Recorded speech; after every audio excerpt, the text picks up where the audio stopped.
હતા કે ભાઈ ભરતખંડ વિશે જે દંભ લોભ કામાત ક્રોધાદિક પરિવારે સહિત અધર્મ જે છે તે કળિયુગની મિત્ર કળિયુગની સહાયતા પામીને સર્વે પ્રજામાં પ્રતિદિન અતિશય વૃદ્ધિ પામે છે. આ મેસેજ આપ્યા કોણે? જે મરીચ્યાદિક ઋષિ મુનિઓ છે એમને ભગવાનને આપ્યા. બરાબર. ભગવાને પૂછ્યું ભાઈ ક્યાંથી આવો છો? કે અમે તો ભરતખંડથી આવીએ છીએ અને ત્યાં બધા અધર્મનો ફેલાવો થઈ ગયો છે. આવશે આગળ અસુર ગુરુ અને રાજાઓ થકી એમ કે જે દૈવી જીવાત્મા છે, જે ભગવત ભક્તો છે, ઋષિ મુનિઓ છે, તે બધા બહુ ત્રસ્ત છે. બરાબર. સ્વામિનારાયણ હરે, સ્વામિનારાયણ હરે. હવે આગળ જઈએ આપણે. ધર્મરક્ષક રાજાઓ અને ગુરુઓ વગેરે હતા છતાં પણ અધર્મ સર્વત્ર કેમ પ્રવર્ત્યો? આવ્યું ને, રાજાઓ ધર્મરક્ષક કહેવાય છે અને ગુરુઓ કહેવાય છે. બરાબર. બંનેના કાર્ય અલગ અલગ છે. રાજાનું કાર્ય એવું છે કે એ અધર્મને દાબે અને દામવાનું કાર્ય કરે. બરાબર. પોતાના પાવર દ્વારા, શક્તિ દ્વારા, સરકાર દ્વારા. અને ગુરુનું કાર્ય શું છે? તો અધર્મને મૂળમાંથી કાઢે. અંતરના જે શત્રુઓ એને મૂળમાંથી કાઢે. બરાબર. એટલે બંને રીતે આ કાર્ય હોય છે. એમ કે ગુરુઓ અને રાજાઓ હતા તે છતાં એમ કે અધર્મનો ફેલાવો કેમ થયો? આવું પૂછ્યું. એવી શંકા કરશો નહીં હે પ્રભુ. ધર્મરક્ષામાં અધિકૃત કરેલા રાજાઓ અને ગુરુઓ હતા, તેમનામાં પણ અધર્મ પરિવારે સહિત નિરંકુશપણે પ્રવર્ત્યો છે. માટે રાજા ગુરુ વગેરે સર્વજનોએ તમોએ બાંધેલી ધર્મમર્યાદા ભેદી નાખી છે. તો ભાઈ તમે એવું માનતા હો કે ધર્મરક્ષક રાજાઓ અને ગુરુ હતા તો પણ અધર્મનો ફેલાવો કેમ થયો? તે પોતે જ અધર્મ કરે છે, રાજાઓ અને ગુરુઓ જ. એટલે એમ કે ધર્મ મર્યાદા તમે જે બાંધેલી છે એનો લોપ કરે છે અને ભેદી નાખી છે, એટલે અધર્મ પ્રવૃત્તિઓ છે. મર્યાદાનો ભેદ થવાથી સર્વે મનુષ્ય શબ્દાદી વિષયોમાં વિશેષ લુપ્ત થવાથી બ્રહ્મહત્યાદી 5 મહાપાપો અને ગોહત્યા, જો ગોહત્યા પણ બહુ મોટું પાપ છે, પરદાર પ્રસંગાદી ઉપપાપો કરવામાં અતિ આસક્ત થયેલા માટે જ યમ નિયમાદિ રૂપ સદાચારે રહિત વર્તે છે. બરાબર. યમ અને નિયમ નથી કોઈ પણ પ્રકારનો. મર્યાદાનો શું થઈ ગયો? ભેદ એટલે ભંગ થઈ ગયો છે. એટલે શું? શબ્દાદી વિષયો એટલે શબ્દ, સ્પર્શ, રૂપ, રસ અને ગંધ એ 5 વિષયોમાં અતિ આસક્ત થયા, જેને કારણે શું મહાપાપો કરે છે. કયા? બ્રહ્મહત્યાદી 5 મહાપાપો. ખબર છે 5 મહાપાપો કયા કયા છે? બ્રહ્મહત્યાદી,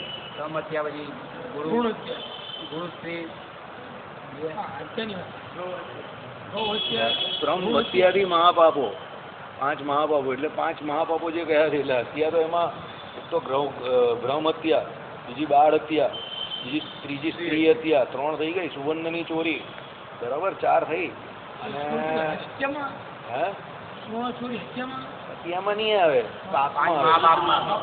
તમને લોકોને આ બધાને કેમ પ્રોબ્લેમ? બધા શબ્દો પાછળ કેમ જાય? આ બધાને બહુ પ્રોબ્લેમ છે. આખા મંદિરમાં બધાને આ પ્રોબ્લેમ છે. એટલે મુખ્ય વિષય અને ગૌણ વિષય ખબર જ નહીં પડતી કોઈને પણ. હત્યાદી પાપો એટલે હત્યા મુખ્ય વિષય નથી, પાપ મુખ્ય વિષય છે. બહુ ઘણા લોકોને મેં જોયા છે. ના ના, તમને નહીં, આ તમને એકલાને કહીને નહીં કહેતો, બધા ઘણાને એવો પ્રોબ્લેમ છે. ખબર નહીં હવે સૌરાષ્ટ્રમાં મને લાગે ક્વોલિફિકેશનમાં આ પ્રમાણે જ ભણાવતા હશે. હા, શબ્દ જ્ઞાન આપવામાં આવે છે, અર્થ નહીં આપવામાં. આ 4નો જે સંગ કરવો. બરાબર. આ 5ને મહાપાપ કહે. એટલે જો પહેલું બ્રહ્મ હત્યા, બીજું બાળ હત્યા, ત્રીજું સ્ત્રી હત્યા. સ્ત્રી હત્યામાં પણ પાછી ગુરુ સ્ત્રી ને એવી હોય ને, એ તો બહુ મોટી હત્યા કહેવાય. એટલે સ્ત્રી હત્યા 3 થઈ. ચોથું સુવર્ણની ચોરી. અને 5મું જે છે તે આ બધા 4 જે છે એનો સંગ કરે તે ગૌહત્યા. એ ઉપપાપમાં આવે. લખેલું જ ને, જો ને, એકદમ ક્લિયર કટ કહ્યું છે. સાંભળો શાંતિથી. બ્રહ્મહત્યાદી 5 મહાપાપો અને ગૌહત્યા અને પરદાર પ્રસંગ આદિ ઉપપાપો. ઉપપાપ એટલે એના લીધે જે કરે તે, આની સાથે. ઉપ એટલે એની સાથે એમ. એટલે એનાથી થોડા નીચી કક્ષાના પાપ થોડા. હા, એટલે હળવા તો નહીં. એટલે કેવું કે આની જોડે કરનારા. ઉપ એટલે એની જોડે. પાપ કઈ હળવું નથી. ગૌહત્યા બી બહુ મોટું પાપ છે. સરપંચ ને ઉપસરપંચ. હા, બસ બસ બસ બસ. બરાબર. એટલે ઉપપાપો એટલે આપણે તો અહીંયા શાસ્ત્રોમાં તો ઉપનો અર્થ એટલે આપણે સરપંચ ને ઉપસરપંચ એવું નહીં લેવાનું. શાસ્ત્રોમાં તો ઉપ એટલે એની સાથે, એની જોડે. હા, દાખલા. હા, નામ ને ઉપનામ જેવું. નામ ને ઉપનામ એટલે વ્યક્તિ નહીં બદલાઈ જતો, વ્યક્તિ એક જ છે. એટલે પાપની જે બધી તીવ્રતા છે એ નહીં ઘટી જતી. સમજો ઉપપાપ કહે એટલે. પણ આ મુખ્ય પાપને લઈને પેલા પાપ કરે છે. આઈડિયા આવ્યો તમને? એટલે દાખલા તરીકે કોઈ ગૌહત્યા કરે તો એ કોઈ રાજાને, દાખલા તરીકે કોઈ બ્રહ્મહત્યા બ્રાહ્મણ કોઈ એને દાન દીધી હોય ગાય, અને કોકને એ ગાય બહુ પ્રિય થઈ જાય તો એની હત્યા નહીં કરે? પેલો સહસ્ત્રાર્જુન હતો ને, એ ગાયને લઈ ગયો, કામદુધા ગાયને લઈ ગયો, અને પછી એને એ તો મારી નહીં નાખી, એ સારું કર્યું એને. બ્રહ્મહત્યા તો એને કરેલી હતી, જમદગ્નિ અને એની પત્નીને બધાને મારી જ નાખેલા એને. અને એને એ પાપનો ફળ રૂપે પરશુરામે એના કુટુંબ સહિત એનો નાશ કરી નાખ્યો, બધાને પૂરા કરી નાખ્યા. બરાબર? કહેવાનો મતલબ શું છે? ઉપપાપ એટલે એના થકી એના જોડે એના યોગથી થયેલા બીજા પાપો એમ. બરાબર? ચાલો, ગૌહત્યા, પરદાર પ્રસંગ, પરદારનો સંગ પણ થાય ને આની જોડે. બરાબર? એટલે એ આદિક ઉપપાપો. જો હવે અહીંયા પરદાર પ્રસંગ અને ગૌહત્યા આવી, તેમાં ગૌહત્યા છે ને આ પાછળ પરદાર પ્રસંગ છે, તો બંને આખા મુદ્દા અલગ અલગ જ છે. પણ મુખ્ય મુદ્દો શું છે? આદિક ઉપપાપો. એટલે પાપ મુખ્ય વસ્તુ છે. અંદર જે થાય એ કંઈ એવું નહીં કે એકલા હત્યાથી જ પાપ થતા હોય, ઘણી રીતે હત્યા થતી હોય. અરે અમુક જગ્યા પર તો એવું કહ્યું છે શાસ્ત્રોમાં કે તમે કોકને એવું કટુ વચન બોલો કે જેનાથી એનું દુઃખ થઈ જાય, એકદમ વધારે મરવા જેવું એને દુઃખ લાગે, તો એને મારિયાનું જેટલું પાપ છે એટલું પાપ તમને લાગે. આ મહાભારતમાં યુધિષ્ઠિરજીએ કહ્યું. હા, એ હિંસા જ છે. મન વચન કર્મે કરીને અહિંસાનું પાલન કરવું એટલે જ કહ્યું છે કે કોઈ બ્રાહ્મણ હોય તેને વચને કરીને પણ દુભાવવો નહીં, કારણ કે એને વચને કરીને તમે જે દુભાવો છો એની હત્યા જેટલું જ પાપ છે. સમજો? એટલે શ્રી કૃષ્ણ ભગવાને ના પાડી છે કે બ્રાહ્મણને કોઈ દિવસ દંડ આપવાની કોઈને અધિકાર નથી. ભગવાન પોતે જ એના કર્મને હિસાબે એને દંડ આપે, ભગવાન પોતે પણ ના આપે. એટલે મનુષ્ય રૂપે રાજા રૂપે આવે ને ત્યારે તો ભગવાન પણ એને મૃત્યુ દંડ તો આપતા નહીં હતા. આપણે ત્યાં એવું એટલે એને દંડમાં વધ તો એનો કરાય જ નહીં એમ.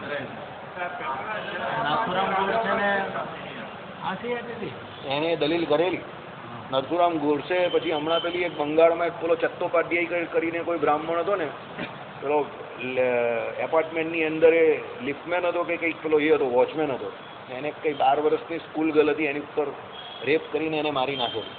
એના ઘરવાળાએ એ મુદ્દો મૂકેલો રાષ્ટ્રપતિને જે યાચિકા કરેલી ને એમાં, કે બ્રાહ્મણ છે એટલે એમ કહે કે બ્રહ્મહત્યાનો દોષ લાગે તો તમે એમ કહે કે આને એમ કહે કે એટલીસ્ટ કેદી આપી દો, એટલે સજાએ મોત આપીને બદલે ઉંમર કેદ આપો. પેલા ત્યારે રાષ્ટ્રપતિ લગભગ પ્રણવ મુખર્જીની હતા, આની આગળના હતા બધા આઈ થિંક. અને એણે એ રદબાતલ રાખેલી કે એનો ગુનો રેરેસ્ટ ઓફ ધી રેરેસ્ટ છે. અને પછી એના મા બાપે, એના ઘરવાળાએ એની ડેડ બોડી પણ નહીં સ્વીકારે, અને અંદર જેલની અંદર જ બહારની જગ્યા પર જ અગ્નિ સંસ્કાર આપે. એ લોકોએ ના પાડી દીધી કે તમે ફાંસી આપવાના તો અમારા ઘરમાંથી કોઈ લેવા ના આવશે. જાહેરમાં ના પાડી. હે, ચટ્ટોપાધ્યાય કરીને એક હતો, વોચમેન હતો, 2012-13ની વાત હશે.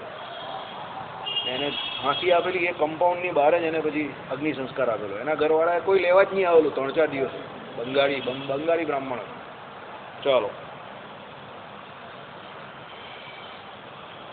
એટલે શું કહ્યું? આદિક ઉપપાપો કરવામાં અતિ આસક્ત થયેલા માટે જ યમ નિયમાદિ રૂપ સદાચારે રહિત વર્તે છે. યમ અને નિયમ બંનેને નેવે મૂકી દીધા છે. બરાબર? એટલે સારું આચરણ નથી જેમનું.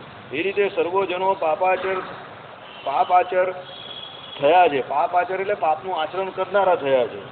માટે તેના ફળ ભોગવવા સારું જતા પ્રાણીઓએ કરીને યમરાજપુરીનો માર્ગ અતિશય સંકુળ એટલે ભીડવાળો થઈ ગયો છે. આ બધા પાપ કરતા હોય, આ બધા એને સત્સંગ ભજન કરતા એટલે બધા શું યમપુરીમાં જ જાય, ધન છે. તું જાય છે ત્યાં સવારે આખો લાઈન ક્લિયર જ છે, ત્યાંથી સીધો એપીએમસીથી સીધો રસ્તો ઉપર નીચે યમાલય તરફ જ જાય છે. સવારના પોરમાં જ બધા પાપ ચાલુ થઈ જાય ત્યાં. આ એક કારણ છે કે મા બાપા અમને ત્યાં જવાની ના પાડતા. ઈપીએમસીમાં અમારી પેઢી ચાલતી હતી, અમારા 2-3 એ હતા, પપ્પા તો છૂટા પડી ગયા ને, એટલે એ એવી એમાં ફેવરમાં હતા જ નહીં કે અમે લોકો ત્યાં ધંધો કરીએ, વેપાર કરીએ. અને કુદરત થયું પણ બ્રોકરેજ. હા, બ્રોકરેજ. બીજી બધી લાઈનો બહુ ખરાબ છે ત્યાં બધી. ત્યાં બધા જ પાપ થઈ જાય કે એ તો ચાલે. ગાળાગાળી તો કઈ નથી, એ તો બહુ નોર્મલ છે. ત્યાં દુનિયાભરના બધા જ પાપ સવારના પોરમાં ચાલુ થાય. ચોરી, લુચ્ચાઈ, વ્યભિચાર બધા જ પાપ થાય, એક પાપ. એપીએમસીમાં કોઈ પાપ બાકી નહીં રહેતું હોય. ભાઈ દુનિયા છે ભાઈ, એમાં પાપ ના પાડીએ. એટલે મારા પપ્પા ફાધર પહેલેથી જ નહીં ઈચ્છતા હતા તો અમે લોકો ત્યાં ન જઈએ. અને કુદરતી સંજોગે ભગવાનની કૃપા કેવું એટલે જેણે જે બાજુ જવાનું એ બાજુ જે આવે. યાદ રાખજો, પ્રહલાદજીનું હતું ને, હિરણ્યકશુપી બહુ હેરાન કરતો તો મારી નાખશે મારી નાખશે. વિષ્ણુ પુરાણનું દ્રષ્ટાંત છે. લક્ષ્મીજી કહે કે આટલું ફૂલ જેવું બાળક છે એમ કહે કે આટલો મોટો રાક્ષસ છે એમ કહે કે આ તો મારી નાખશે આને. ત્યારે ભગવાને શું કહ્યું ખબર? देवी जिस फूल को जितना खिलना है और जब खिलना है वो खिल के ही रहता है, आप उसकी चिंता मत करो. લક્ષ્મીજી વિચારમાં પડી ગયા કે આ કેવી રીતે તમે કહી શકો એમ કે આ કાને પેલો કામ કે એ ચિંતા તમારો વિષય નથી કે મારો વિષય છે. અને પ્રહલાદજી છેલ્લે એની મૃત્યુનું કારણ બન્યું. કોની? હિરણ્યકશુપીની. આ વિષ્ણુ પુરાણમાં આવે જ આવે. એટલે એ તો જેને જ્યાં ભગવાને મૂકવો હોય ત્યાં જ મૂકે. એ જીવ જેવો હોય ને અનાદિકાળથી એ જેવા કર્મ કરતો હોય ત્યાં જ એ મૂકે. એટલે તો ભગવાન આપણે કહે છે કે કુસન નહીં કરવો, કદાપી કુસન ન કરવો. એને કારણે આપણા જે સંસ્કારોમાં જે પાપ કર્મ લાગે છે એ આપણા કારણ શરીરમાં એ આપને એના પછી પણ એ કર્મ કરવા પ્રેરે છે. સમજો, આ બધું અનાદિકાળથી જીવ જે કર્મ કરતો હોય એ પ્રમાણે એની પ્રેરણા પ્રમાણે પછી બીજા પણ દુષ્કૃત કરતો હોય. એટલા માટે ભગવાને કહ્યું કે તમને જે સ્વધર્મ હોય એમાં તમને જે કંઈ રોજીરોટીનું સાધન હોય એમાં ભલે થોડું વધતું ઓછું થાય ગમે તે હોય પણ એમાં તમારે રહેવું. એનાથી શું છે? તમે સીધા સીધા આ લોકને વિશે ને પરલોકને વિશે સુખી થાવ. બરાબર?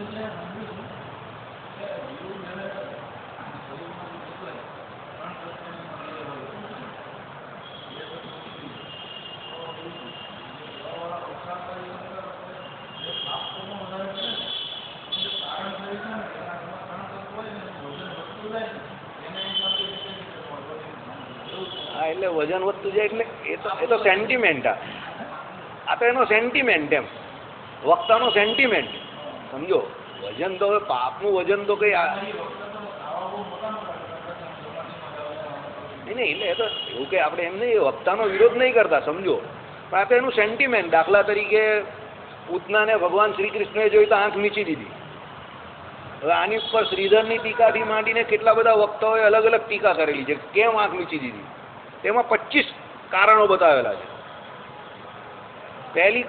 પહેલું કારણ સૌથી મોટું એ કે પૂતના અતિ પાપી હતી એટલે ભગવાન કહે કે મારે આને નથી જોયું. બીજું એમ કે માતા રૂપે આવી છે તો પણ આવું કરવા આવી છે એટલે ભગવાન કહે મારે એના દર્શન નહીં કરવા. ત્રીજું ભગવાન કહે કે હું એને મારા દર્શન આપીશ, આટલી પાપીની છે એમ કહે દર્શન તો નહીં આપવા, ભલે મોક્ષ આપું પણ દર્શન તો નથી આપવા. એટલે ભગવાને આમ આંખ નીચી દીધી. એટલે બધા અલગ આ બધા એ લોકોના સેન્ટિમેન્ટ છે. એ લોકોના શું કહેવાય તારણો કહીએ આપણે કે એ લોકોના અંદરના ભાવ છે, અંતર્ભાવ. એટલે આમાં શું હોય કે એક લેવલની તમારામાં શાસ્ત્રો પ્રમાણે વિદ્વત્તા આવી જાય ને એટલે પછી તમે પોતાનું થોડું અર્થઘટન કરીને એ મુખ્ય વસ્તુ જોડે કોઈ પણ પ્રકારના ચેડા કર્યા વગર તમે તમારો સેન્ટિમેન્ટ મૂકી શકો, એમ પક્ષ મૂકી શકો. પણ મુખ્ય વસ્તુ જોડે ચેડા નહીં થવા જોઈએ એમ.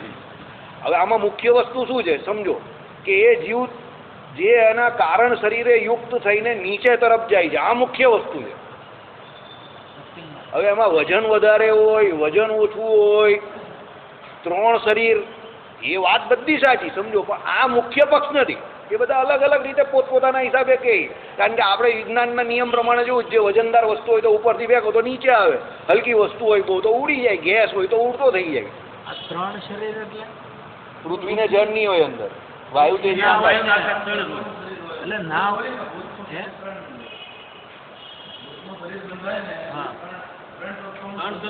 ભૂતનું તો બરાબર, પૃથ્વી જળ બે નીકળે વાયુ આકાશ તણે જ રહે. એ તો ભૂતનું તો બરાબર, પણ આ જે નીચે ગતિ કરે ભૂત થઈને જ જાય એવું કઈ નથી ને એમ.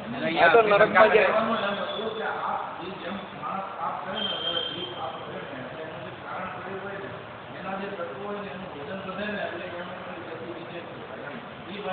એટલે એ એમનું સેન્ટિમેન્ટ છે, એમાં કઈ ખોટું. એકચ્યુઅલી પાપ વધે એટલે નીચે જ ગતિ. હા, એટલે એ એમનું મેં તમને શું કહ્યું, એમનું સેન્ટિમેન્ટ છે. સેન્ટિમેન્ટ એટલે એ એના પોતાના પર્સનલ વિચાર છે. એમાં આપણે હા કે ના કંઈ જ ન કહી શકીએ, સમજો. એ તો આપણે વિજ્ઞાનના નિયમ પ્રમાણે, જડત્વના નિયમ પ્રમાણે આપણે નહીં જોતા કે ઊંચી કોઈ પણ વજનદાર વસ્તુ આપણે ફેંકીએ તો નીચે તરફ જ આવે જ ને. એટલે એણે કહ્યું કે જીવ જોડે એના કર્મોનું વજન વધ્યું ને એ નીચે ગયો. પણ વસ્તુતા એ તો આમ પ્રેક્ટિકલી આપણે જોવા જાય તો આપણી ઇનવિઝિબલ વસ્તુ છે ને, આ કંઈ દેખાય થોડી છે. હવે જે વસ્તુ દેખાતી નહીં હોય એનું વજન શું હોય? સમજો આ એટલે આ મારું પણ સેન્ટિમેન્ટ છે પાછું. સમજો હું કઈ આમાં તર્ક નહીં કરતો. આ આપણું સેન્ટિમેન્ટ કે જે વસ્તુ ઇનવિઝિબલ છે, જે દેખાતી નથી. પાપ તો આપણે ઘણા પાપ એવા હોય છે કે આપણે નહીં જોઈ શકતા પણ થતા હોય છે ને. અને પાપનું ફળ દેખાય છે. આપણે પાપ કા દેખાય છે? ઘણા પાપ એવા હોય કે દેખાતા પણ નથી હોતા પણ પાપ તો થાય છે. સાચી વાત છે. આખી જિંદગી ભોગવવું. હા, એટલે કહેવાનો મતલબ અહીંયા શું છે? ટૂંકમાં સાર એવો છે જે પાપી જીવાત્મા છે એની ઉત્તરોત્તર નીચે ગતિ થાય છે. મૂળ વસ્તુ નથી બદલાતી. એ વાત સાચી છે. એ તો મહારાજે પણ નહીં કહ્યું, શ્રી કૃષ્ણ ભગવાને ગીતામાં કહ્યું, શ્રીજી મહારાજે વચનામૃતમાં કહ્યું કે ઉત્તરો ઉત્તર એની ગતિ નીચે તરફ જાય છે. મહારાજે હિમાલય તરફ ગતિ થાય છે એવું લખેલું છે સીધા શબ્દમાં. શ્રી કૃષ્ણ ભગવાને એની નીચે તરફ જે મૂળ જીવાત્મા ઉત્તરો ઉત્તર નીચી ગતિને પામે છે, નીચ યોનીને પામે છે, બધું લખેલું છે. હા, ને આપણે તો જેને હવે ભૌગોલિક પરિસ્થિતિ સમજી લીધી હોય 14 લોકના બ્રહ્માંડની, એને તો ખબર પડી જ જાય ને કે નરકો અને આ બધું જે યમ દ્વાર ને આ બધું જે છે તે બધું કેવું 14 લોકના બ્રહ્માંડમાં પેલા ગર્ભોદક જળ અને બ્રહ્માંડની વચ્ચે નીચે તરફ બધું આવેલું છે. એટલે એ તો નીચે તરફ જ જવાનો. મૃત્યુ લોક તો આપણો નીચેના 7 પાતાળની ઉપર 8મો છે ને ઉપર બીજા 6 લોક છે. સમજો. એટલે હવે તમે બધા યુ આર મેચ્યોર ઇનફ એમ. તમે બધા હવે સમજાણા થઈ ગયા. તમને આખું ફિઝિક્સ જો 14 લોકના બ્રહ્માંડનું ખબર હોય તો હવે નીચે જાય ઉપર જાય તમને બધી ખબર પડી જ જાય. શાસ્ત્રોના વાક્યોમાં હવે તમને બહુ તકલીફ ન પડે. હા, કોઈ બીજો હોય ને એને 14 લોકના બ્રહ્માંડની રચના ન ખબર હોય તો આ પ્રોબ્લેમ થાય. ચાલો, એ તો આપણે એક બીજો પણ આમાં પ્રસંગ છે. કયા પુરાણમાં છે? પૃથ્વી ભાગવતમાં તો છે જ અને ધર્મના સમૂહ જે કરીને ભાગવતમાં નથી કેમ કે અધર્મ જે પાપ જે છે એનો ભાર સહન કરવા માટે હું એમ કહી કે સમર્થ નથી. બરાબર, ભાગવતમાં જ છે શરૂઆતમાં, એ તો છે જ. એટલે કહેવાનું તાત્પર્ય શું છે કે પાપનું વજન તો હોય છે તો જ એનો ભાર લાગે ને. પણ વજન એટલે આપણે કહીએ એવું વજન નહીં એમ કે પેલું વેઇટ વાળું આપણે જે પેલું વજન એટલે એ પ્રમાણે વજન નહીં. વજન એટલે શું કે તમે એને ખમી નહીં શકો. પૃથ્વી પણ કેવું, હા, એટલે કહેવાનો મતલબ એટલે ભ્રષ્ટાચાર કેવી વસ્તુ છે કે લોકો કે ભાઈ ભ્રષ્ટાચારના વજનથી કોંગ્રેસ આખી ડૂલ થઈ ગઈ 2014ના ઇલેક્શનમાં. કે વજન કે એનું કે આમ પેલું કઈ દેખાય ખોટું. બરાબર, ચાલો, સારો સવાલ સારો હતો તમારો. એટલે માટે જે યમ નિયમાદી સદાચારે એમ કહી કે રહિત થયા છે એ રીતે સર્વજનો પાપ આચાર થયા છે, પાપાચાર થયા છે એટલે એના ફળ ભોગવવા સારું તે એમ કહી કે કેવા ભીડવાળી યમરાજપુરીનો માર્ગ એમ કહી કે સાંકળો થઈ ગયો છે એટલે બધા હિમાલય તરફ નીચે જવા માંડ્યા. માટે ભૂતળ ઉપર કોઈ પણ કોઈનો રક્ષક દેખાતો નથી. એટલે આ કેવી પેલી ધણી વગરની ધરા થઈ ગઈ. ધરા આખી ધણી વગરની થઈ ગઈ. કેમ? રાજાઓ મૂળ અધર્મમાં પ્રવર્તવા માંડ્યા. વિષયોથી એ બધા ડૂલ થઈ ગયેલા. ગુરુઓ કે જેની પાસે કોઈ કંઈ જ્ઞાન મેળવવા જાય એ પણ વિષય લંપત થઈ ગયેલા. તો હવે જવું કા? એટલે પૃથ્વી આખી કેવી થઈ ગઈ? ધણી વગરની થઈ ગઈ. બરાબર. હે ભગવાન, તમો ભરતખંડના નિવાસી જનોને ભજનીય છો. કોણ કહે છે? પેલા ઋષિ મુનિઓ કહે છે. કોને? નારાયણ ભગવાનને કહે છે કે ભાઈ તમે કેવા છો તો ભરતખંડના જે નિવાસીઓ છે એમના માટે તમે જ ભજનીય છો. જે પોતાના ભક્તજનોના નિશ્રેયસની અભિવૃદ્ધિ માટે તમો તીવ્ર તપ કરો છો તે ભારત ભક્ત લોકોની અધર્મ પ્રવૃત્તિ થકી રક્ષા કરવાને આપ જ યોગ્ય છો. શું કહ્યું કે ભાઈ તમે એ ભરતખંડના વ્યક્તિઓ માટે જે સારા પુરુષો છે, જે સદાચારી જે છે, જે ભગવત ભક્તો છે એના માટે તમે તપ કરો છો તો એ લોકોની રક્ષા કરવા માટે પણ એક તમારા હાથમાં જ બધું એની રક્ષા કરવાનું પણ છે. એટલે તમે જ એક યોગ્ય છો. સુવ્રત ઋષિ કહે છે, એ રાજન એવું મુનિઓનું વચન સાંભળીને તે જ ક્ષણમાં જેમને કરુણા ઉત્પન્ન થઈ છે એવા પ્રભુ એટલે રક્ષણ કરવામાં સમર્થ શ્રી નારાયણે ભારત ભૂમિ ઉપર સ્વેચ્છાથી અવતરીને પોતાની પ્રજાનું સપરિવાર અધર્મ થકી રક્ષણ કરવાનો મનમાં શુભ સંકલ્પ કર્યો. હવે આ ભગવાનનો સંકલ્પ જે આપણા સંપ્રદાયનું મુખ્ય કારણ. બરાબર. બદ્રિકાશ્રમમાં શ્રી નારાયણ ભગવાનનો જે સંકલ્પ જે છે તે જ આપણા આખા ઉદ્ધવ સંપ્રદાયનું શું છે? મુખ્ય કારણ છે. બરાબર. એટલે ભગવાનના સંકલ્પથી બનેલો આ સંપ્રદાય છે. એટલે સંપ્રદાય કોઈ અધરપધર એની રચના નહીં થઈ. ભગવાન નારાયણનો પોતાનો સંકલ્પ છે એટલે આ સંપ્રદાય છે ને એટલે એની દિન દુગની રાત ચોગની તરક્કી થાય છે કે ભગવાનના સંકલ્પે કરીને સંપ્રદાય રચાયો છે. એટલે શું કહ્યું કે ભાઈ ભગવાને એવો વિચાર કર્યો કે હવે આપણે અવતાર નીચે ધારણ કરવો પડશે, સપરિવાર અધર્મ થકી આ રક્ષણ કરવાનો મનમાં શુભ સંકલ્પ કર્યો. એટલે અશુભ ગુરુ અને અશુભ રાજા. બરાબર. એટલે કેવા પાપિસ્ત ગુરુ અને પાપિસ્ત રાજા થકી જે સદાચારીઓ જે છે, જે સંત પુરુષો જે છે, ભગવત ભક્તો છે, એનું રક્ષણ કરવાનો કોણે? સ્વયં નારાયણે સંકલ્પ કર્યો. એ રાજન જ્યારે સંકલ્પ કર્યો એવા સમયમાં સંકલ્પ બળને લીધે પિતા ધર્મ પ્રજાપતિ મુનિઓનું દર્શન માટે શ્રી નારાયણ પાસે આવું જાણીને પોતાની પત્ની મૂર્તિ દેવીને સાથે લઈને આવ્યા. જો ભગવાનનો સંકલ્પ જો તરત જ સિદ્ધ થાય. સત્યકામ સત્ય સંકલ્પ જે કહ્યું ને, બરાબર, ભગવાન કેવા છે? સત્યકામ સત્ય સંકલ્પ છે. એટલે હજુ તેમણે સંકલ્પ કર્યો છે અને તરત જ એમના પિતા કોણ? ધર્મદેવ પ્રજાપતિ અને એમની માતા કોણ? મૂર્તિ દેવી તરત જ ત્યાં પધાર્યા. અને કેમ પધાર્યા? મુનિઓનું દર્શન કરવા માટે પધાર્યા, બરાબર, અને પોતાની પત્ની મૂર્તિ દેવીને સાથે લઈને આવ્યા. કેવા ધર્મ? તો આ ધર્મદેવનું પોતાનું આ વિવેચન આવે છે. તો શુદ્ધ સત્વથી પરિણામ પામેલા દેહથી ગૌર વર્ણવાળા. શુદ્ધ સત્વ એટલે કેવો? કે ભાઈ જે સત્વગુણ રજ અને તમથી મિશ્રિત છે, જેમાં આપણે વર્તીએ છીએ અહીંયા, એવો નહીં. શુદ્ધ સત્વગુણ એટલે કેવો?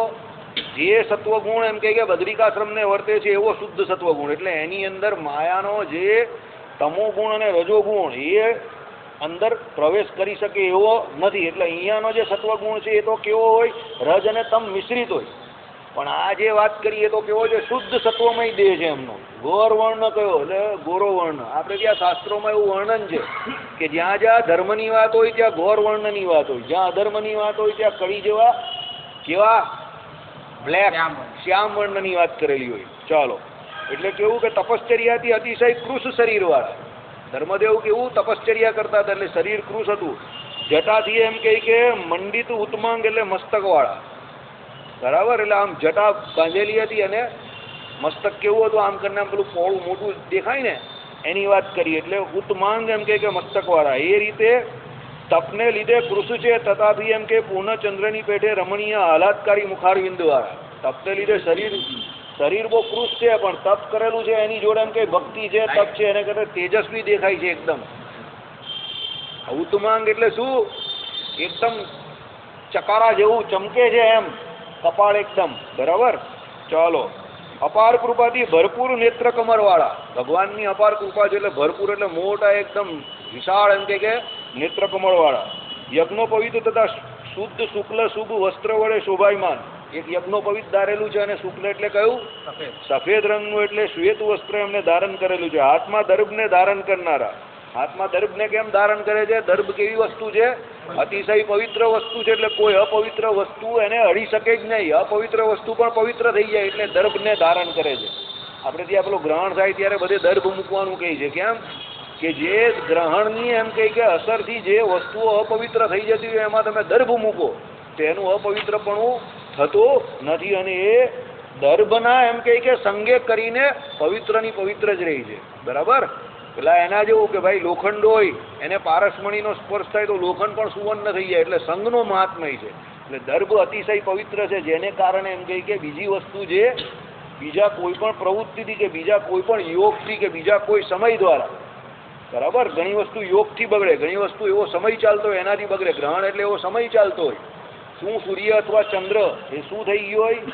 ગ્રહસ્થ થઈ ગયું હોય, બરાબર. એટલે ગ્રહસ્થ થાય એટલે શું થાય કે સૂર્ય અને ચંદ્ર દ્વારા આ દુનિયામાં જે કોઈ વસ્તુઓ છે તે બધી પવિત્ર રહી છે એની હાજરીથી.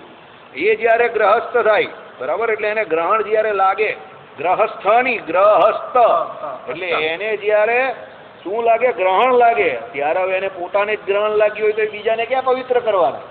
એટલે એના માટે આવી દર્ભ જેવી અતિ પવિત્ર વસ્તુ છે એનો સંગ કરવો પડે.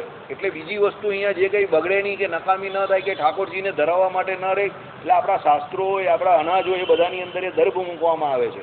ચાલો, દર્ભનું આસન અમથુની હકીકતમાં પવિત્ર જ છે. એટલે જ કહ્યું છે કે ભાઈ દર્ભનું આસન શું છે? બીજા કોઈ આસનને અડે તો પણ વાંધો નથી, બરાબર.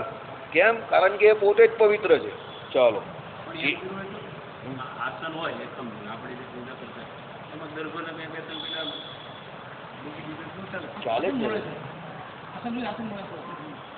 એમાં આસન છે ને, જે દર્ભો તમારે જે લેવાનું હોય ને એને અમુક દિવસે જે પહેલા આમંત્રણ જેવા જવું પડે, બીજે દિવસે લેવા એ દર્ભો આપણે માટે ઓલા ગણાય છે. એમ છે